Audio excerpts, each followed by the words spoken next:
Hello and welcome to Business Today Television. I am Siddharth Zarabi, and with me are three guests at the ongoing B20 Summit here in New Delhi. To my extreme right, Marcelo Behar, the Vice President for Sustainability and Group Affairs at Natra and Company. That's a Brazilian company. Welcome, Marcelo. Thank you. Kamran Khan, Managing Director and Head of ESG for Asia Pacific at Deutsche Bank Group, based out of Singapore. Welcome, Kamran. And finally, Linda Cromwell, President of Amphori, Belgium. Thank you. Uh, it's probably halfway to wet bulb temperature here while we are conducting this interview.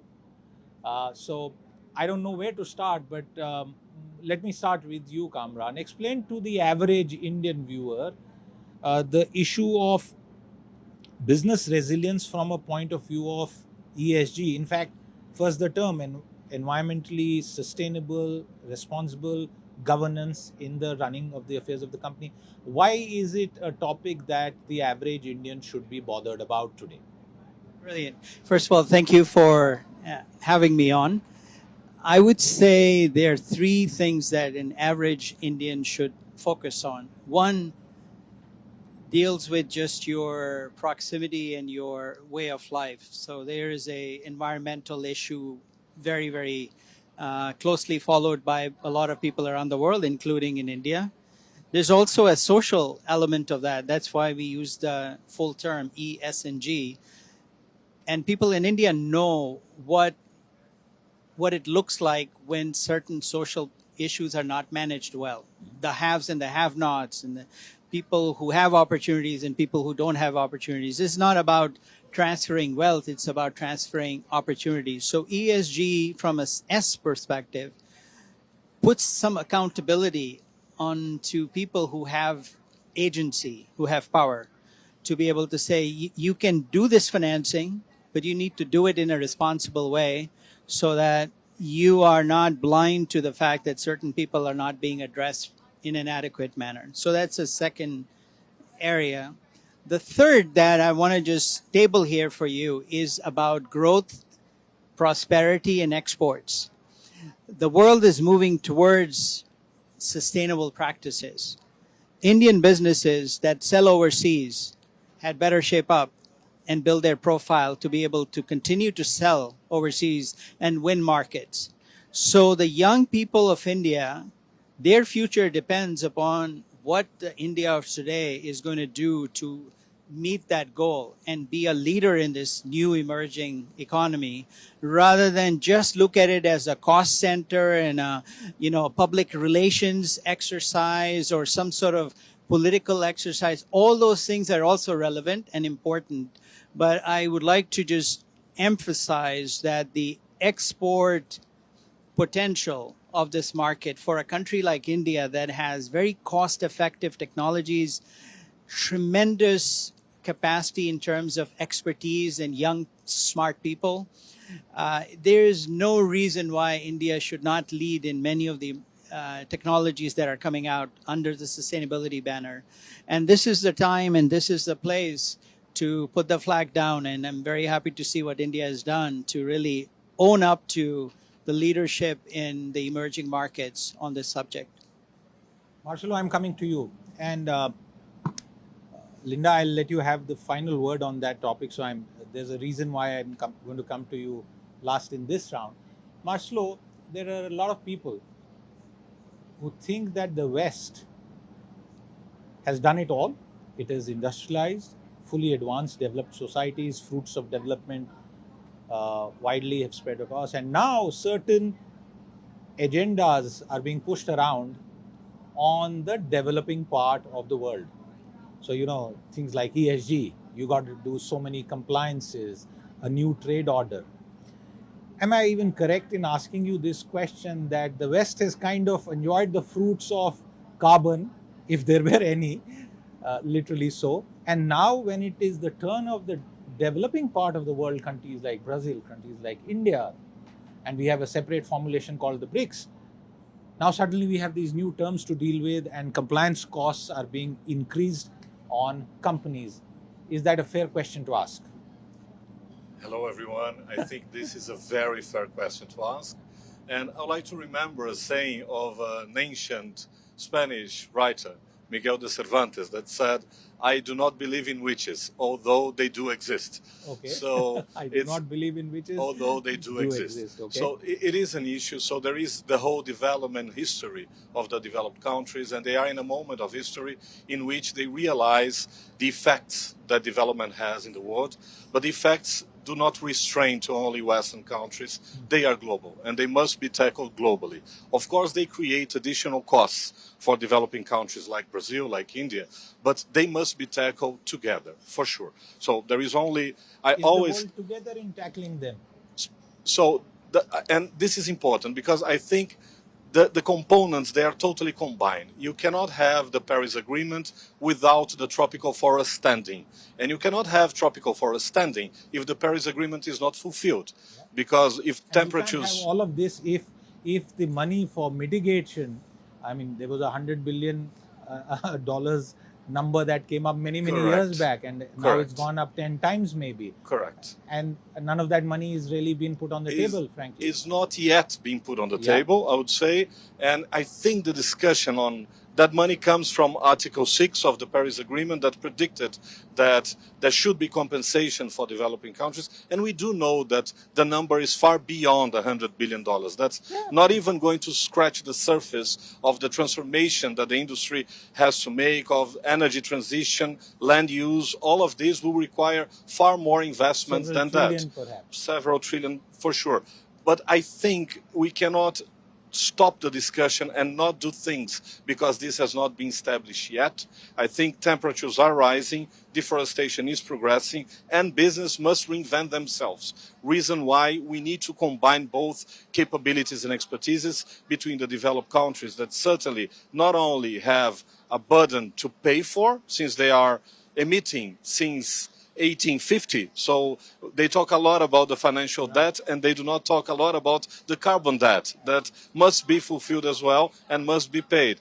But on the other hand, we are also big emitters, and we do play a role on bringing back nature and regenerating. So I think it's for us to combine the possibilities and the needs for carbon agenda with the needs from mega biodiverse countries. If we align both expectations, I think industry will thrive and development will come.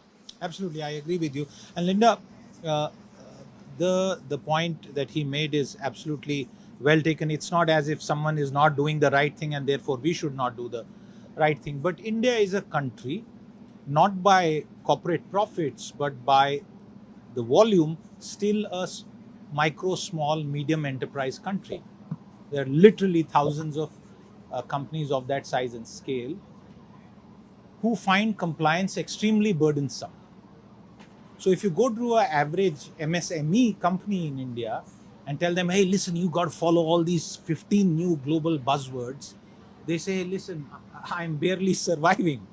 I got China at my back. I've got an extremely competitive open Indian market, 100% FDI allowed, practically 98% of all industrial sectors. How am I expected to survive, Linda? I'm very confident they will survive. And I also sometimes think that we make things too complicated for them.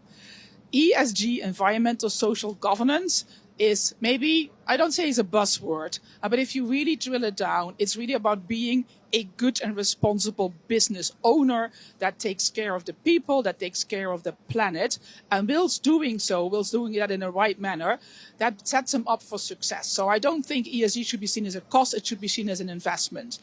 We know that globalization is there, and it brought a lot of us, to everyone, to big companies, small companies, to all countries, has really lifted many people out of poverty. But the new globalization has to be based on sustainability, and it has to be based on supply chains that are sustainable. And everyone needs to play the role, including the small and medium enterprise or the MSME as well.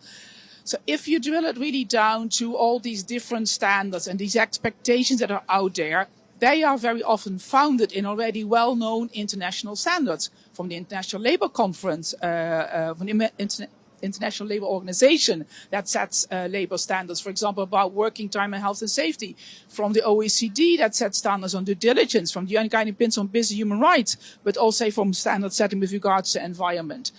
And what they will need to do is it needs to be proportional to them, and they need help. So in conducting and being ready to pass these, stress tests of due diligence that's being conducted on them, they will need to prove that they act responsibly. So you were saying witches do not exist? Witches do not exist. They do, but we can help them with that. And I think that's Okay, why collaborative approaches are working, because those Let's support break that up. MSME. Let's Yes. break that up. Average MSME, maybe 500 crore Yeah. Indian rupees, let's say $100 million Indian company. How is ESG relevant for a $100 million company as of now? It is relevant for them, and you said it already, because even if they are already in an international supply chain exporting, it will help them to stay in that international supply chain and open more business opportunities, because it has been proven that businesses that act sustainably are more successful. Secondly, if they're not yet in an international supply chain, it opens up opportunities for them to be part of this international supply chain. Can I call these things? And again, I'm trying to be Devil's the advocate. provocateur here. Are these non-tariff barriers by the developed world against hardworking, developing world companies? No. We're still trying to, No. survive, really. I don't believe that. I Yeah. think sustainability. You can I don't you can believe jump that. and take the other mic, please. I Kamran. think sustainability, if you drill it really down, it's based on the international standards that already exist. And yes, trade agreements have this sustainability chapter in them that drives Can I give you an progress. example? Yes, you And can. I agree with what you're saying, but my job is to let's take the example of polythene packets. I don't know if you've seen that in India. He may have seen it. People use it for even taking tea, very hot tea. So people come and say, oh, we should have, these recyclable paper bags and all of that. But in this weather, in the environment, in the climate of India, they don't last you 10 minutes. So how do you tell 1.4 billion people and producers in such an economy that you got to follow Western determined standards all the time and come in wherever you want to? Okay, so let me make two comments. First, on the SMEs, I think we need to sort of take it away from the political discussion and really look to see. I am not looking at it from No, that no, no. point I of know view. you are not, but I'm just trying to give you a more of an microeconomic setup, right? For a small micro enterprise, whenever you have to do something new, you need a much more consolidated platform model instead of asking each individual company to handle it. And we've seen this. You go to any of these small micro enterprises, their payroll is pretty much linked with, it's outsourced to somebody who does it for 5,000 small micro enterprise. Insurance, same thing, a variety of things. And thank God we are in an era of technology where there are a lot of technologies available now to SMEs, small micro enterprises, to be able to do that.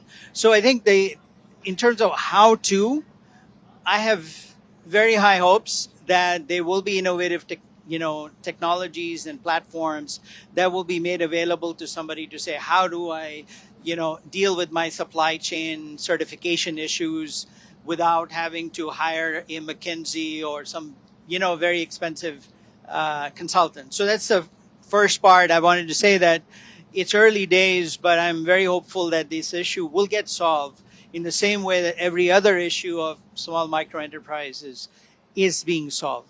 Second, I think that the political economy issue of whether some of the environmental in particular and social standards will become barriers to trade for emerging markets. I think I cannot sit here and say that is not going to happen, because I see that for a variety of reasons, some of them very innocent. Like you do need to have high standards.